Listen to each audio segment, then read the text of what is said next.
Upper body day push dominant park workout. Man, I'm just gonna use this video to pretty much go over what's been going on with me, you guys. My current goal situation. Last time I did a video like this, I kind of just sat down and talked into the camera. So instead, I'm just gonna kind of walk you through my workout and give you my mindset where I'm at right now. So let's state the obvious. The shorts are extremely short. I want to tan my quads, okay? So let me get that out of the way. And also, you could also see that my torso is extremely pale in comparison to my arms as well. I've been working a lot lately, guys. This is my brother, and we've been working together actually. We own a landscaping company, so we've been going hard at least 3 days a week. And, working 8 to 8, doing intense physical labor. So, gotta even out the tan. And if you do the math, since we're going hard about 3 or 4 days a week, and if you know my philosophy, I believe in training every body part 2 times a week. Do the math, that leaves me with pretty limited options, right? It's pretty much lower upper for me. And one of my upper days, it's push dominant. The other upper day is a pull dominant. So this is my push dominant day. Now, I've been experimenting, instead of going every single set to failure with my main movements, sort of leaving like 1 or 2 reps in the tank. Today I'm focusing on pushing, and it's primarily shoulders as well. So instead of doing like 3 sets to failure on the handstand push-ups, and maybe I get like 10 and then 6 and then like 4 or something like that, doing 5 sets, trying to get about 6 reps each set. I'm not showing every single set, by the way, you guys. I mean, I don't think you want to sit here and watch me work out for 2.5 hours, but with the handstand push-ups out of the way, after we get 5 sets of that, we're moving on. We got weighted dips. We're kind of just working our way up. Like I said, leaving some reps in the tank. Had to carry out all these weights. That's a workout in and of itself. This dip setup makes no sense at all at this park. It's like a 1/4 mile or more, maybe away from the parking lot. So it's uneven farmers carries to get these weights out here. You see, we got the truck trailer hitch or whatever the thing is. It's a little bit over 35 pounds. It might be like 37 and a half. Now we got the dumbbell rigged in between the kettlebell and the truck hitch. So here's my brother. He's pressing 100 pounds. It might be 105 right there, guys. He doesn't even really do this all the time. This is sort of my thing, and he's kind of linking up with me today. Now we got the weighted vest added on. So, this is pretty much the top set. We're going, now I want you to notice something right here. I know I don't have any more reps left, but I still go with that negative and then hold it right there. Man, that's so crucial. That's so crucial to add in. When you do, if you're going to do your sets and go to failure, throw that in. Look at that.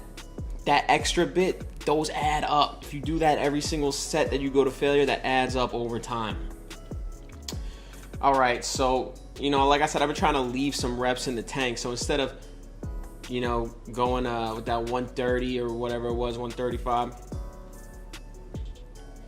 I wanted to build up a little more volume. So we dropped it back down to like 105, accumulate a little bit more volume at this, and sort of pyramid on the way back down. Those are my 2 main movements for pressing for the day. I got to get some pull-ups in though. So I give the pressing a little break, and I do some pull-ups. Nothing crazy. I'm not going all out. Just doing a few sets with each grip variation. And that way it's not like I'm, doing pull-ups only once a week. So after I give my pushing muscles a rest, now I get into a little bit more pressing.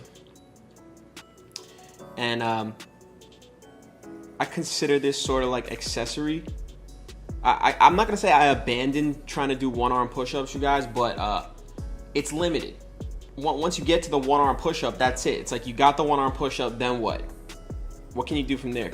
With the pseudo planche push-ups, so you see me doing here, you're not as limited because you can eventually go to the full planche, tuck planche, full planche.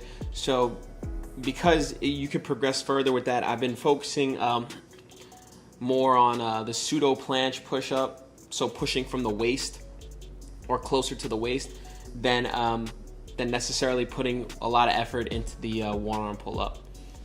So after I do a few sets of that, and I'm just not really getting that many reps, I go ahead, I throw in some archers.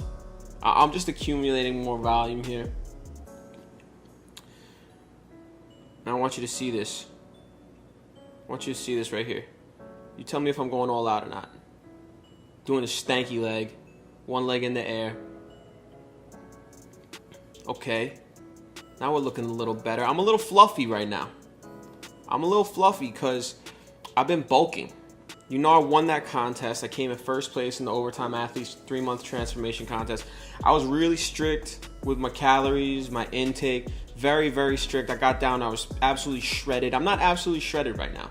But you know what? It's all good. As a natural athlete, I can't stay shredded all year round and also put on muscle. And one of my goals I've been trying to do is put on muscle. All right? Now, this is a little bit for vanity's sake. I want to look a little bit better, so it is partially that. But it's also because I got some weak links right now. And it's just the bigger a muscle is, the stronger it is. So it's performance-based too. Now here's something I've been doing a lot of lately. One-arm presses. I'm getting a little bit more involved with the weights, you guys. I kind of sort of plateaued a little bit. Look at that! That face. Yeah, I'm working. So I've been doing a lot more one-arm presses to sort of complement the handstand push-ups. Now this is huge for me. I'm really excited about this right here. I never really felt quite comfortable completely holding on with one hand, but I'm getting to the point now where I can slowly lower myself to a certain degree with each hand. And a lot of the people that I've trained, I've seen people that can't do one pull-up, and I start them off with the negatives, and it's always about a few months after they start with the negatives that they're starting to get pull-ups. So I'm thinking to myself, well, I'm starting to do negatives with one arm. What does that mean? Oh yeah, here we go. Guess who's hitting arms again, you guys? Guess who's got 2 triceps and is hitting arms again? This guy. Yeah, I'm doing a little bit more isolation work. Like I said, I'm trying to build up some muscle. I'm trying to, I can't neglect arms. I can't neglect arms. When I did for a little bit because I wanted to focus more on my jumping goals. But you know what? It wasn't helping with my one-arm pull-up. So guess what? We're back to isolating arms. And yes, I've been mixing in a lot more weights recently. You see me curling the trailer hitch right now. We're using unorthodox, obscure objects to build biceps. All these accessory movements, I'll do like 3 sets and I will go to failure on each of these. With the accessory movements, I go to failure with them and I do about 3 sets instead of 5 sets. 3 sets to failure, short rest in between. Yeah. Okay, now this is my secret weapon for shoulders right here. A lot of people ask me how I build my shoulders. Mostly dips and handstand push-ups, but I've been incorporating this. Guys, you gotta throw this in your workout. I call this the complex. This will make your rotator cuff so bulletproof. I cannot even stress it. This is the first time I ever did it with these plates. And there's an added element of stability to it that I really like. And I use this as a finisher, and I like to do this every single upper body day. You don't need to go very heavy on this. Actually, I dropped down to 5-pound plates after this. that's it, guys.